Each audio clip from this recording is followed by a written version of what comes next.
Nadie de los defensores nos lo ha podido explicar. Y a mí lo que sí me queda claro, lo que sí sabemos de Iturbide es que era un vallisoletano de la oligarquía de Valladolid, que formó parte de la milicia provincial, que participó, que a Calleja lo conoció en la Ciudad de México en 2008, que fue el que estuvo reprimiendo y conteniendo todos los posibles levantamientos en la Ciudad de México por el golpe de Estado de Iturrigaray, que después se incorpora a las milicias surrealistas. Es la gente más cercana a Calleja. Calleja es el mentor de Iturbide y es el que va a seguir su ejemplo. Calleja va a ser, Iturbide es profundamente absolutista y fue un asesino. Sus cartas él mismo, si uno revisa, eso está en internet, lo pueden bajar en los boletines del Archivo General de la Nación, ahí está toda la correspondencia de Iturbide con Calleja, y ahí van a ver la cantidad de las matazones que hizo en Guanajuato y por eso lo destituyeron de la comandancia. Hizo barbaridad y media. Acusaba a algunos propietarios de insurgentes, se quedaban con los bienes. Con Malo tuvo un problema muy fuerte porque saqueó su hacienda, porque supuestamente no le dio el apoyo. Lo que le quiero decir es que pues, es un sanguinario. Por ejemplo, las matazones que hizo en Uruguayo, donde murió Villalongín, ejecutó 300 prisioneros. Y en otra carta decía que en un mes había ejecutado a 900 insurgentes, entre ellos 26 líderes, y todos eran de Michoacán y de Mando. Por lo tanto, esos son crímenes de guerra. O las mujeres de Pénjamo, donde aprende a las esposas, hijas y amantes de los líderes para obligarlos a renunciar.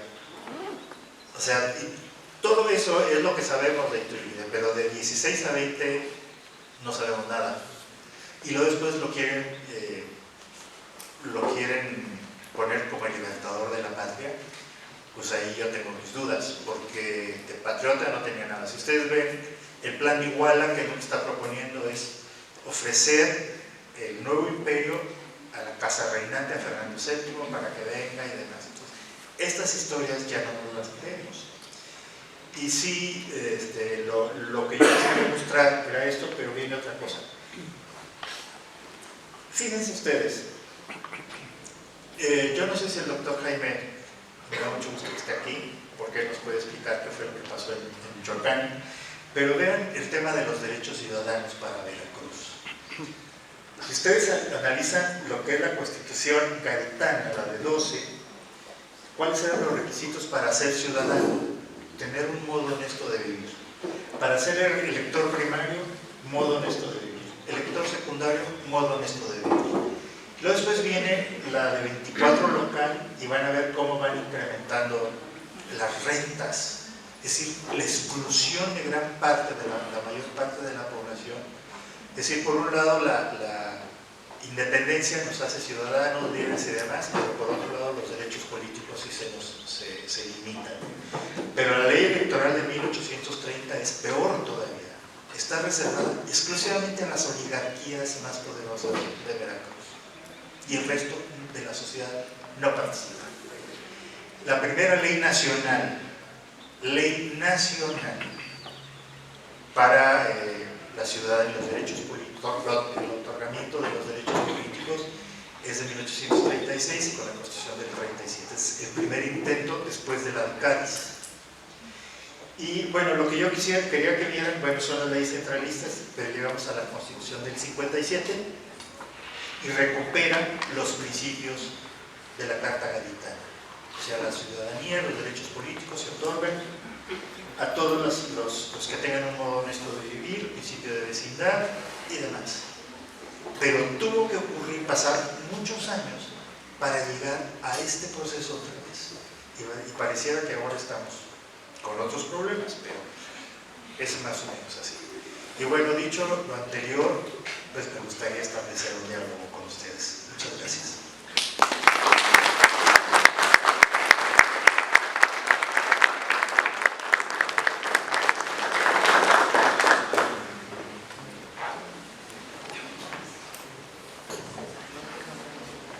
Bueno, creo que se ha abierto un espacio para la polémica, para preguntas. Me parece que la propuesta que nos presenta el doctor Juan Ortiz es muy sugerente para pensar el pasado, para volver a plantear desde una perspectiva social un fenómeno como es el fenómeno de la guerra de independencia. Me parece entonces que ustedes tienen la palabra para que aprovechemos la presencia del doctor Juan Ortiz y le preguntemos y reflexionemos juntos sobre esto que le ha llevado muchos años de trabajo. Hoy nos presenta como si fuese una síntesis lo que realmente forma parte de un trabajo no solamente de vida, sino también de la reunión y conjunción con otros académicos, con los cuales el diálogo permanente en congresos, en eventos, ha permitido que Juan llegue a este tipo de conclusiones que el día de hoy nos presenta. Entonces, tienen ustedes la palabra para hacer preguntas, para hacer comentarios. Así, ¿no? Sí. Bueno, gracias por la conferencia. Me parece interesante lo que planteas. Sí, va a ser presente. Bueno, lo que quisiera saber en concreto es, bueno, la discusión sobre que la historia política se ocupa de los hechos que se transforman, digamos, día a día. Entonces, tu propuesta, ¿cómo se materializa? ¿Qué es lo que tiene que hacer un historiador social que quiere estudiar estos hechos en larga duración y no fijarse, digamos, en lo cotidiano, en lo constante? Por ejemplo, aquí veo que en el cuadro, pues lo que haces es comparar los requisitos para ser ciudadano. Veo que en el mapa lo que se hace es justamente cartografiar el avance de ideas políticas materializadas en el terreno o de elementos más o menos fácticos en el terreno. Pero ¿qué otras, digamos, estrategias hay para hacer esta historia y para que los nuevos historiadores que estén interesados en hacer una historia política distinta o una historia social de la política se adentren? Y la otra es, bueno, alguien en estas citas citables dijo que la guerra es la política por otros medios. Entonces, la guerra también, digamos, es el cómo luchar contra la anécdota, contra el día a día, qué es lo que se tiene que estudiar, digamos, estructuralmente, o en lo que se tiene uno que fijar para no caer en qué bárbaro. Es cierto, mataron a los 2 niños en Guanajuato, es cierto que dispararon y mataron a otros niños en Uruapan, pero ¿cómo de esta noticia hemerográfica, digamos, llegamos o intentamos construir estas estructuras o estos procesos de más larga duración? Gracias.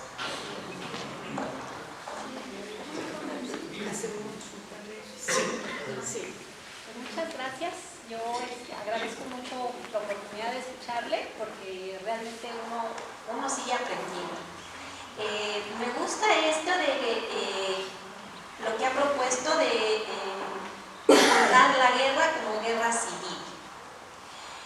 Y entonces, cuando usted nos ha narrado que llegan alrededor de 14.000 y se van 7.000 españoles, entonces, ¿qué tan civil era? Si no es entender la guerra civil como una categoría de los que estamos aquí o de los porque va a llegar un ejército de afuera. En ese sentido era una inquietud.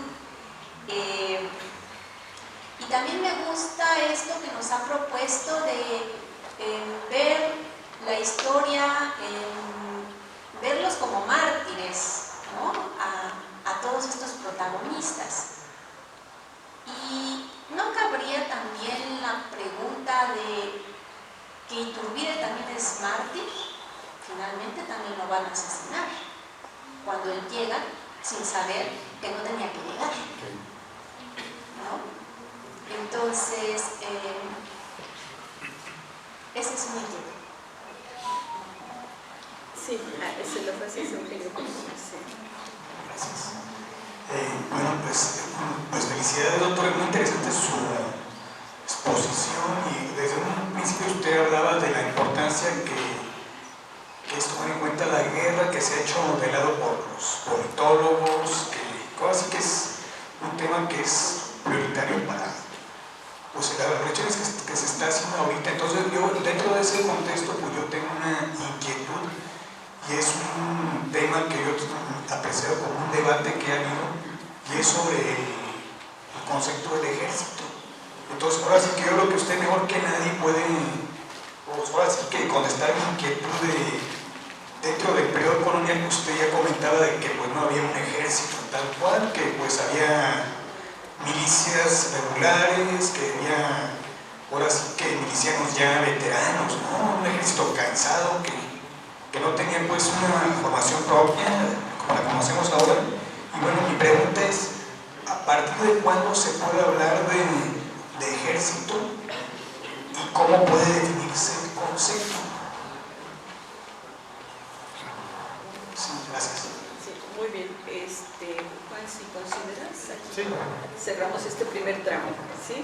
Sí, claro. Miren, no quise profundizar, gracias por las preguntas muy oportunas. No quise ya entrar a la parte teórica y conceptual de la guerra, porque el tiempo no nos alcanzaba, pero en una guerra matas o te matan, así de simple.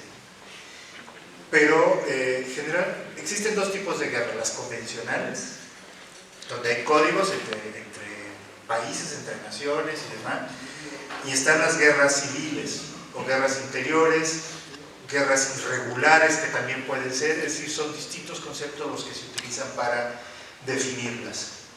Pero ¿qué pasa en una guerra civil? En una guerra civil no hay códigos. En una guerra civil de repente tu vecino se convierte en tu enemigo. Yo encontré casos de hermanos que se enfrentan en Veracruz. Un hermano es realista y el otro es insurgente, y se enfrentan en el campo de batalla y el realista mata al insurgente.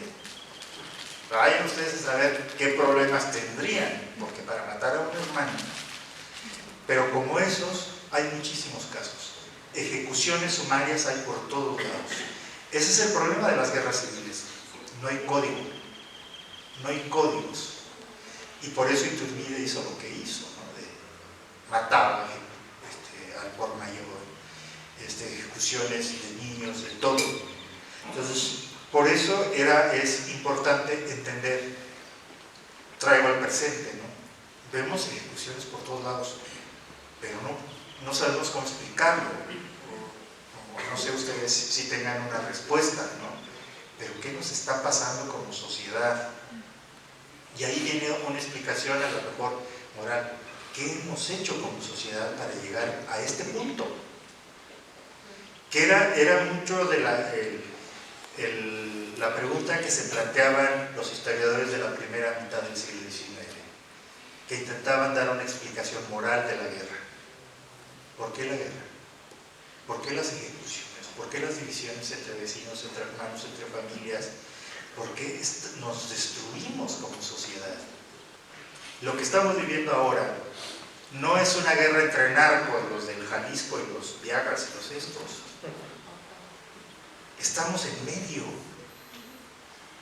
La sociedad está en medio de esto que está pasando. Y es ahí donde tenemos que organizarnos y aceptar que tenemos un problema grave. porque mientras no lo reconozcamos, esto no va a funcionar. Y podemos hablar del presente. Por ahí les recomiendo que lean un artículo que publiqué en Nexos el 1 de enero del año pasado, que se llama Guardia Nacional o Policía Militar, donde hago una reflexión, lo del tema de la Guardia Nacional que está planteando López Obrador, que es la misma propuesta de Ávila Camacho durante la Segunda Guerra Mundial, pero él no le llamó Guardia Nacional, le llamó Guardia Regional, por lo peligroso que era utilizar el concepto de Guardia Nacional, porque Guardia Nacional es sinónimo de ciudadanos armados. Nosotros con una pistola para defender a nuestra comunidad. Esa es Guardia Nacional. Y la Policía Militar es lo que están haciendo ahora. Pero bueno, el día a día sí se puede historiar. ¿Y cómo lo vamos a historiar? Pues yendo al archivo. Somos historiadores, los historiadores vamos a los archivos. Entonces, y yo por mi experiencia personal les puedo decir que cuando yo estudiaba historia, mis primos y mi familia y todo el mundo se reía de mí. Decían, te vas a morir de hambre, un historiador no tiene que va a trabajar. Pues les puedo asegurar que no me puedo quejar, ¿no? Entonces, es en ese sentido. De ahí la necesidad de estudiar la guerra que ha pasado en otras ocasiones. Y sí, lo que a través del libro de Will Fowler, que va a salir ahora sobre la Guerra de los 3 años, que es excelente libro, lo tienen que leer, sale la próxima semana, ya va a estar circulando, donde habla al día también de la guerra y de cómo se van polarizando las posiciones y la sociedad. Y ahí puede ver uno mucho de lo que nos está pasando hoy en día. La sociedad mexicana está muy polarizada, y eso es muy peligroso. Y sí les puedo decir, perdón que abuse del tiempo, pero creo que es importante. Cuando yo estudié en esta universidad, hice la prepa en la 2, ahí coexistíamos en la universidad, en la prepa, en la universidad, coexistíamos de todas las clases sociales. Aprendíamos lo mismo, convivíamos a regañadientes, si ustedes quieren o no, pero yo de la Ruana convivía con todos los que vivían en la Chapultepec, porque esa era la prepa física en ese tiempo, ¿no? San Nicolás era los revolucionarios, ¿no? Pero sí, lo que les quiero decir es que eran otras condiciones.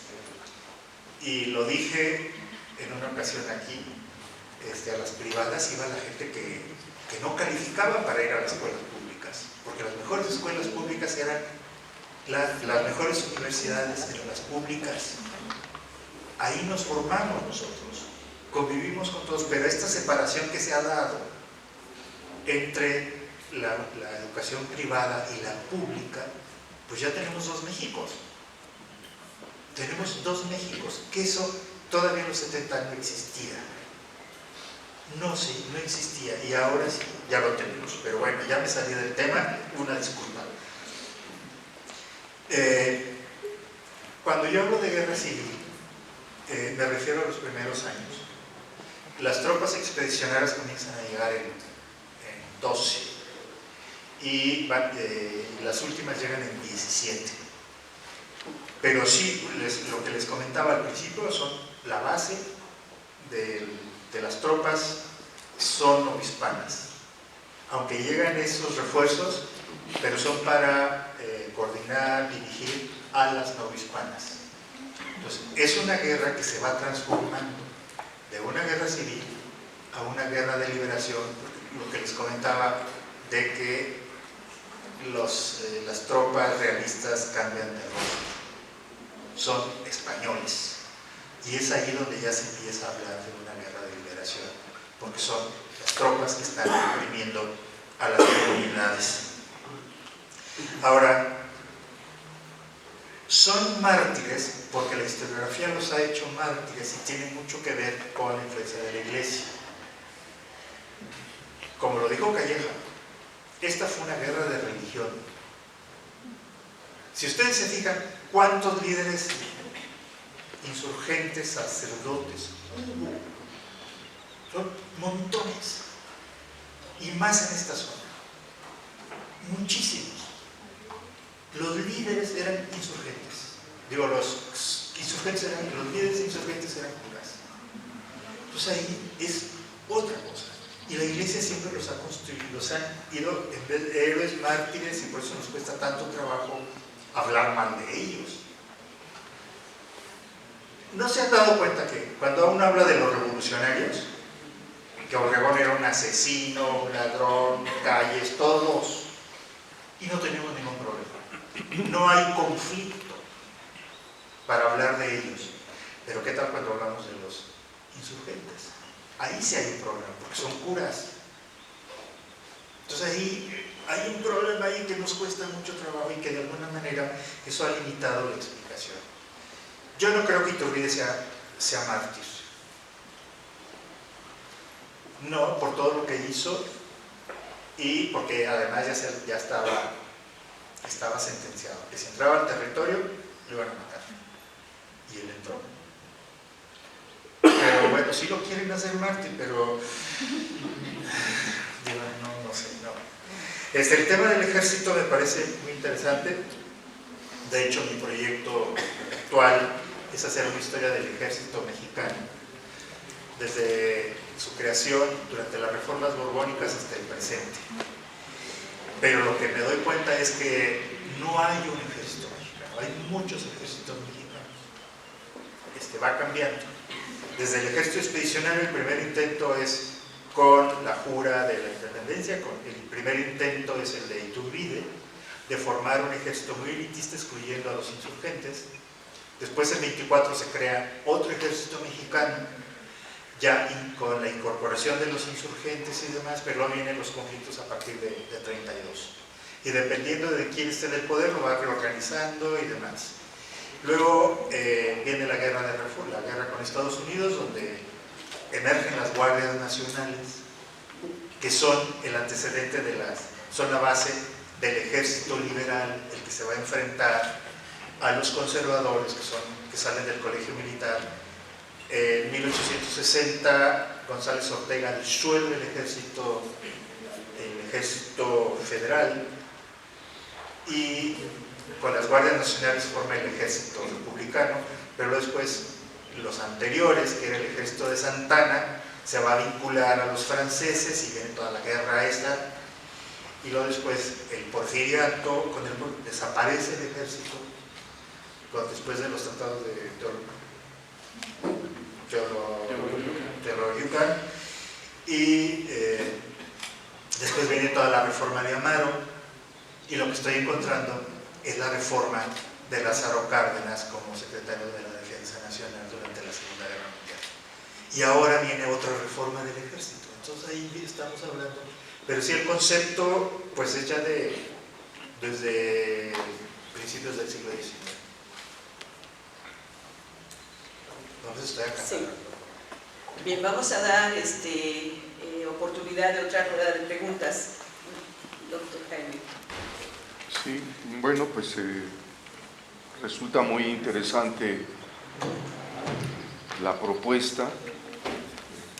Bueno, ya te hemos escuchado en otras ocasiones tu perspectiva de la guerra y yo creo que sí ha sido una aportación significativa en la historiografía, recordando las épocas en que tú estuviste aquí en la escuela. En efecto, la historiografía, y yo ahí mismo me formé, nunca le dio importancia a la guerra. Si nosotros en nuestros cursos pensamos que la guerra deberíamos de dejarla a otro tipo de estudios y de trabajo, lo más que llegamos a estudiar las campañas de Morelos, y era más en la orientación del estudio del héroe, pero descuidábamos el estudio de la guerra como tal. Se pensaba que era para los militares ese estudio, y bueno, yo creo que has venido planteando de manera muy interesante el impacto que tiene la guerra civil en el proceso de construcción de la nación y del Estado mexicano. Me queda alguna duda de tu planteamiento, más que un cuestionamiento, alguna duda, algún interrogante, ¿no? En relación con los gobiernos locales, con lo que tú planteas, autonomías, y yo creo que hay dos momentos distintos. El primero, en cuanto a los gobiernos insurgentes, ¿verdad? Tú mencionas que los gobiernos insurgentes, y para eso nos planteaste el mapa, planteaban la destrucción del orden colonial. Se acababan las casas, los juzgados, y ahí es donde tengo mi duda y hago mi pregunta, porque no es lo que recoge la Constitución de Apatzingán. La Constitución de Apatzingán no toca los gobiernos de abajo, conserva la estructura, intendencias, delegados, e incluso no toca la administración de justicia en la base de, digamos, las primeras instancias, ¿no? Plantea la sobrevivencia de las mismas características de impartición de justicia que venían de la época del régimen colonial. Ahí pareciera que subsiste todo lo que había diseñado el gobierno colonial a partir del sistema de intendencias y no toca una reestructuración completa, ¿no? Lo cual no quiere decir que no haya tenido un impacto político estos gobiernos, que me parece que es el planteamiento a donde tú llevas tu comentario, pero me gustaría escuchar tu opinión, porque es otro proceso, el del 20, ya con los ayuntamientos, porque ahora sí ya tiene un impacto mayor la organización de los pueblos a partir de los ayuntamientos, y se refleja no solo en la composición numérica, sino en un órgano político no solo de diferente origen al colonial, sino con funciones muy amplias, como tú lo has planteado, ¿no? Pero ¿qué pasa entre ese gran periodo que tú mismo mencionas? ¿Qué pasa a la derrota de las fuerzas insurgentes, aunque sabemos que sobreviven y luchan y hay una resistencia encomiable, pero en otras partes esto se diluye, y entonces ¿qué pasa con esas fuerzas locales insurgentes? Porque me parece que allí se debilitaría esta tesis a manera de pregunta, no de cuestionamiento. Y bueno, si ya las autonomías quedan muy claras en el proceso del 20. El proceso de las diputaciones provinciales, por lo menos hasta el 22, aquí sí se plantea la autorización a Iturbide. Iturbide es la regencia la que autoriza el establecimiento, aunque la diputación provincial se gestiona desde antes, pero es la regencia. No sé en otras partes cómo haya ocurrido, ¿no? Y un comentario al proceso de la ciudadanía. Yo creo que es muy diferente en cada estado, que eso es lo que no hemos estudiado suficientemente. Los estados tenemos que revisar y en la Constitución de Michoacán no se establecen requisitos mayores, se recoge la visión galtana, y aún fracasa el intento de reforma constitucional del 30, que ahí hay una confusión. La iniciativa de reformas contempla la incorporación de la propiedad como requisito de ciudadanía, pero al revisarlo la cuarta legislatura no triunfa ese proceso, es derrotado y no logra concretarse como una reforma. Es un reflejo de las distintas corrientes políticas que tienen visiones diferentes sobre la ciudadanía, pero en efecto hay un proceso de acotamiento a la ciudadanía, y de acotamiento también en cuanto a los ayuntamientos.